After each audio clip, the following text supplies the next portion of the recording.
All right, buckle up, because today on the deep dive, we're really getting into the story behind, well, a true giant of storytelling. J.R. Tolkien. Mm-hmm. Oh. Everyone knows him as the father of modern fantasy, but maybe what's less known is just how much his own life shaped Middle-earth. Oh, absolutely. That's exactly what we want to explore, how his own journey, I mean, everything from a childhood spider bite, believe it or not, right through to the horrors of the trenches. Wow. And this deep, deep love of language he had his whole life, how all that didn't just inspire Middle-earth, it really forged it. Forged it, yeah. We'll try and connect the dots, you know. His personal story and the sheer scale of his mythology. Okay, so let's go right back. John Ronald Reuel Tolkien. He was born January 3rd, 1892. And not in England, surprisingly. No, Bloemfontein. In what was then the Orange Free State, South Africa. His parents, Arthur and Mabel, were English. They couldn't possibly have known what lay ahead, or the tragedy that was coming so early on. No, exactly. Tolkien was only 3 when his father, Arthur, died. Rheumatic fever. Yeah, it left Mabel, his mother, with very little income. So she made this big decision, moved Ronald and his younger brother, Hilary, back to England. Back home, essentially. Back home, yes. They settled near Birmingham, in Sarehole, Worcestershire, which was pretty rural back then. And that place. Yeah. That really mattered, didn't it? Oh, hugely. That whole landscape, Sarehole Mill, this place called Moseley Bog, the Malvern Hills you could see, it became the blueprint for the Shire. The Shire itself, wow. That feeling of peace, warmth, something he'd later capture so perfectly. And get this, his Aunt Jane had a farm nearby called Bag End. No way. He just took the name. Directly. Bag End. It's amazing, isn't it? The little details that stick. It really is how these sort of idyllic childhood scenes could eventually grow into something as epic as Middle-earth. But it wasn't just the place, was it? His mind was already buzzing. Absolutely. His mother, Mabel, she homeschooled him initially. He loved botany, drawing landscapes, but languages, that was the thing. He picked them up quickly. Exceptionally, reading by 4, Mabel taught him Latin. And that just ignited this fire, this lifelong passion for words, for language itself. And Mabel's influence was, well, profound in other ways, too, wasn't it? Her faith. Hugely profound. She converted to Roman Catholicism. Her family, they were staunch Baptists. They completely cut her off financially. That must have been incredibly difficult. Terribly difficult. And then, tragically, she died when Tolkien was only 12. Acute diabetes. This was before insulin. He was 34. Oh, no. Tolkien later called her a martyr for her faith. So Ronald and Hilary were orphans. Their guardian became Father Francis Xavier Morgan, a Catholic priest. Right. He oversaw their upbringing, ensured they stayed Catholic, and Tolkien said Father Morgan taught him charity and forgiveness. That early loss, though, and finding solace in faith, you can feel it, can't you? Definitely. That undercurrent in his books. Hope against despair, maybe? Yeah. Characters like Frodo. Exactly, or Aragorn. That sense of duty of carrying on despite everything. Maybe even a hint of, Providence guiding things. And the language thing just kept growing, even as a kid. Oh, it exploded. He wasn't just learning languages, he started making them up. Really? Yeah. First with his cousins, playful things like Animalic. Then Nevbosh. He even made one called Neferin. He learned Esperanto, too. So it wasn't just a game? Not at all. It was core to who he was becoming, this deep, almost instinctive need to build languages. And that, as we'll see, shaped everything. So moving into his early adulthood, things changed dramatically again, didn't they? There was a romance. A big one. Edith Mary Bratt. He met her when he was just 16. She was 3 years older, living in the same boarding house. And you paint this picture of them almost like kids being playful. Yeah, throwing sugar lumps into people's hats from a balcony cafe in Birmingham, that kind of thing. Young orphans finding some joy together. A really charming start. But it wasn't smooth sailing. Not at all. Father Morgan, his guardian, disapproved. Edith was older, she was Protestant, and he worried Tolkien would get distracted from his studies, his exams. So he forbade it. Strictly forbade any contact until Tolkien turned 21. A long wait for a teenager in love. Wow. Did he stick to it? He did. But apparently, the very evening he turned 21, he wrote to Edith, declared his love was unchanged. Did she? Well, she'd actually gotten engaged to someone else in the meantime. Oh, awkward. Very. But Tolkien's letter, it changed her mind. She broke off the engagement, converted to Catholicism, though somewhat reluctantly, it seems, at his urging, and they got married. March 1916. Just as the world was falling apart. Precisely. The Great War was raging. Britain had joined in 1914. Yeah. And Tolkien. He didn't enlist straight away, did he? No, and that was controversial. He wanted to finish his degree first, which earned him some public criticism, accusations of cowardice. But eventually he went. Yeah. And the war. Yeah. It must have left a huge mark. An indelible mark. After graduating, he was commissioned second lieutenant, Lancashire Fusiliers. June 1916, he sent to France. Right into the Battle of the Somme. Into the absolute hell of the Somme. Leading working-class men from Lancashire, experiencing it all firsthand. The gas attacks, the first ones, the sheer exhaustion, constant shelling, filth. He even wrote about the hordes of lice. Just unimaginable. He was involved in major assaults, too. Yes, attacks on places like the Schwaben Redoubt, the Leipzig salient. Brutal, brutal fighting. Witnessing mass death. And the personal cost. Yeah. It wasn't just the fighting itself, was it? No. He contracted trench fever in October 1916, pretty serious illness, caused by lice, ironically. He was sent back to England, invalided out for a while. Lucky, in a way. Incredibly lucky to survive, but the cost was immense. Many of his closest friends from his little literary group, the TCBS. The Tea Club and Barovian Society. That's the one, Rob Gilson, Geoffrey Smith, killed at the Somme. His battalion suffered enormous losses, this deep sense of loss, losing his intimate circle of friends. Against that backdrop of just industrial scale destruction. Yeah. Yes. And you mentioned the Fellowship's journey earlier, that weariness, the despair in Mordor, but also that incredible loyalty, like Samwise Gamgee. It feels like it comes from somewhere real, that bone-deep exhaustion he talked about. I think it absolutely does. And this is where it gets really direct, the connection. While he was recovering back in England, he started writing, properly writing his mythology. The Book of Lost Tales. Exactly. His first real attempt at building this mythology for England he dreamed of, including the Fall of Gondolin, one of the core stories. And the Edith connection deepens here too, doesn't it? Oh, profoundly. The most moving connection, perhaps.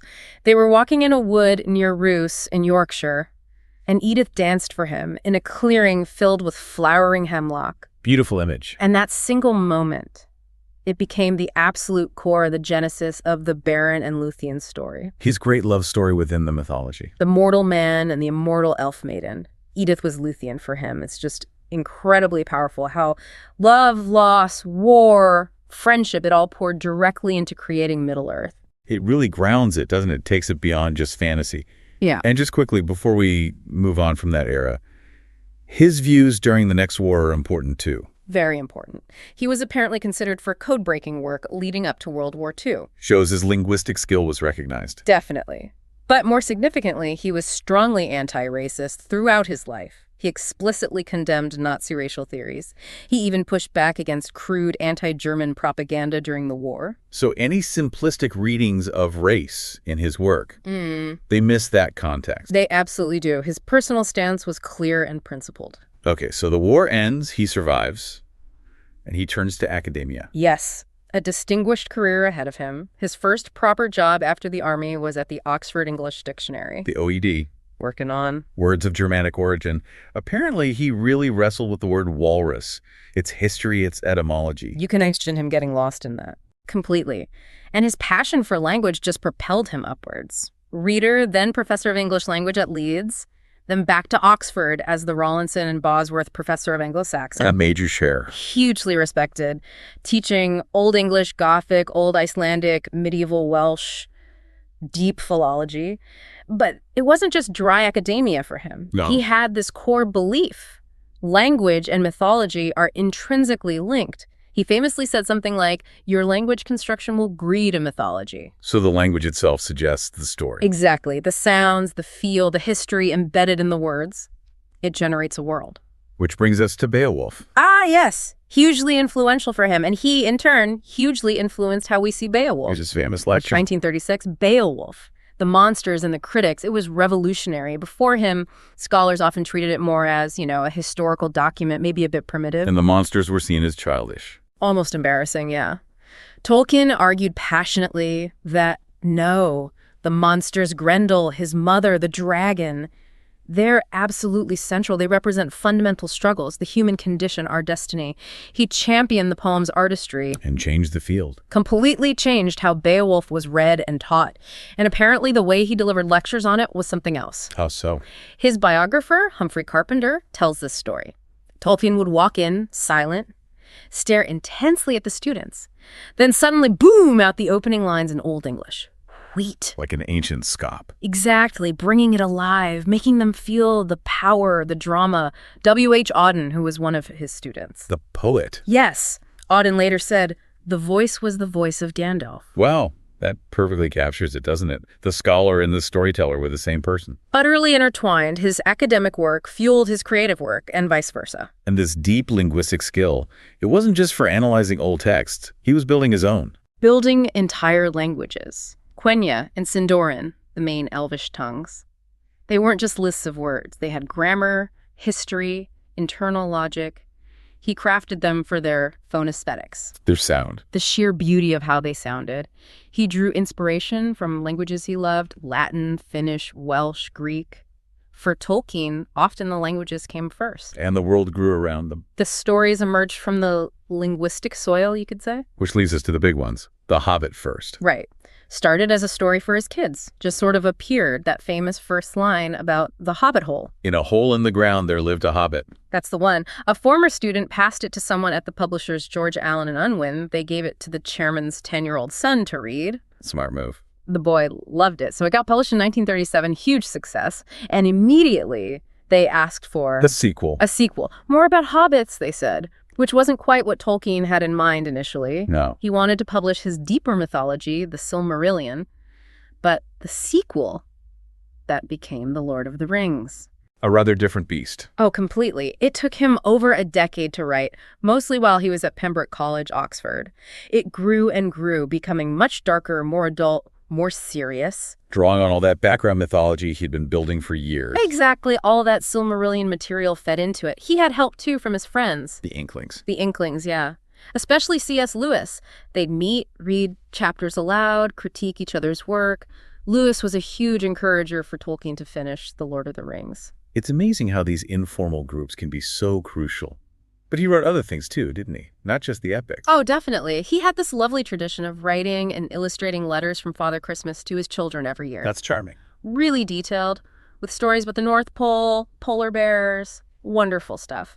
And other shorter works like Farmer Giles of Ham, a more lighthearted story, and Leaf by Nigel, which is quite different, more allegorical. Shows his range. Absolutely.